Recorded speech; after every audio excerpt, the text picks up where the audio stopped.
Alrighty everyone, welcome back. It is now August 25th of 2023, which only means one thing. We are getting closer to the D23 event, which is, by the way, the very destination in which Disney plans to release the official trailer of Snow White 2024, and honestly, I think it's going to be quite interesting to see what the fans are going to react like toward that trailer, toward the actual footage that will be presented, and I think that Disney is embracing a bigger backlash than ever before in comparison to the leaked photographs that came out and about online of what they call the 7 magical creatures. However, we know that there's a lot of problems happening now with Snow White, including the damage control being done behind closed doors over at Disney. This is Mike Zero. Subscribe if you're new and like this video to see future updates. I'm also on Twitter at Mike01. I thank you all so very much for the great and kind support. And let's get right into the subject, shall we? Now, we know that both Rachel Zegler and Gal Gadot have a lot of problems going on with this film. They know that, this movie is not going to get well received. People like Zegler get very defensive over that. Gal has been very quiet. She's not really on social media, so the thing about this particular film that's causing so much controversy is that not only does it erase the source material, but it also embraces that. Now, we know one thing about this is that they've been having a terrible experience with the test screening of Snow White, specifically for the early cut. We'll talk more about that later, and the current cut, as we speak, is not really doing well, and we're going to talk all about it and exactly what this really entails for the second and third acts of Snow White. Now, with Snow White 24 going through many issues and damage control by Disney, one big concern for Disney right now has to do with the recent test screening for the film that got a negative response. Specifically, this has to do with the ending of the film toward the end of the third act, specifically, in which Snow White faces the evil queen, who is transformed as the old hag using some kind of weapon that was crafted by the 7 dwarfs, aka the magical creatures. This weapon is designed in steampunk fashion, with a large red gem at the end of the staff, so it's a staff-like weapon.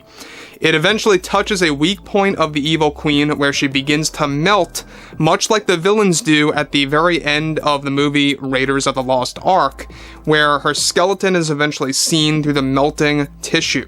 This leads to her corpse rolling down a hill into a grave spot within a graveyard.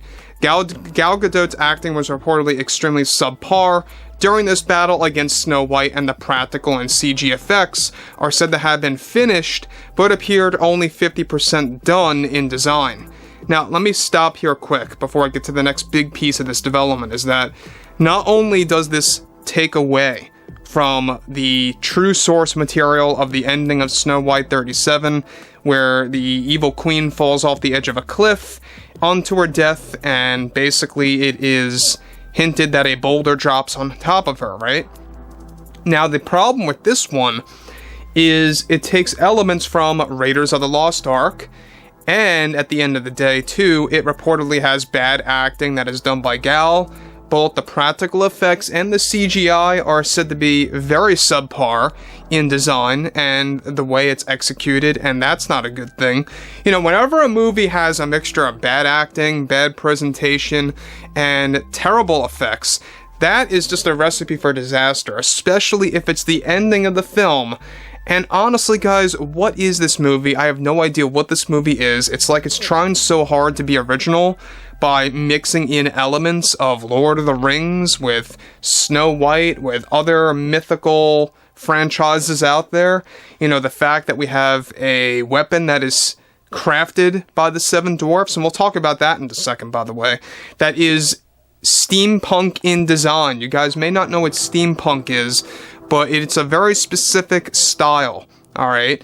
And very pipe-like in appearance most of the time, or at least many times.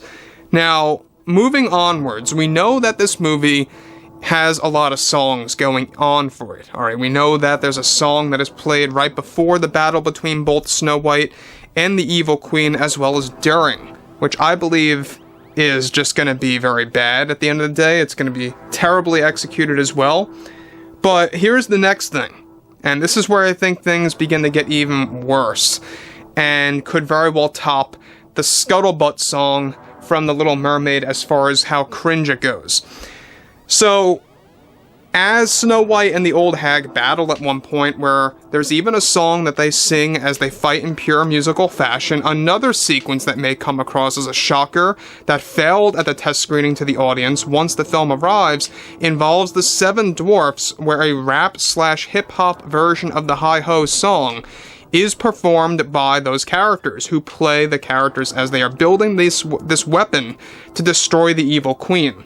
This is also to take place in a cave, and that screeners also gave this a pure negative response for the film.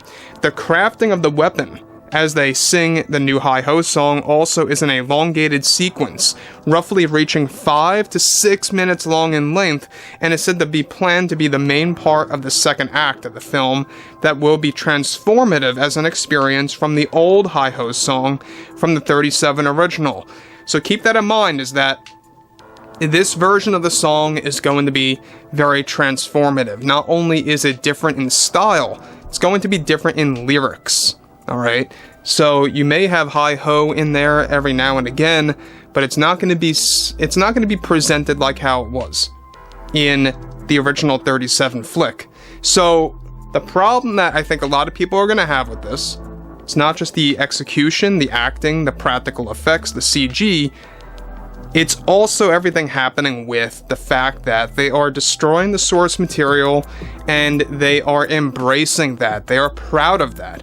We know that Rachel Zegler herself, with that resurfaced interview, made that openly clear that she is rooting for that. She's all up for that, and she likes how it's a modern spin on Snow White. So not only do the 7 magical creatures, aka the dwarfs, are weapon crafters suddenly that create something for Snow White to be, you know, a leader to go up against the evil queen and fight her face to face.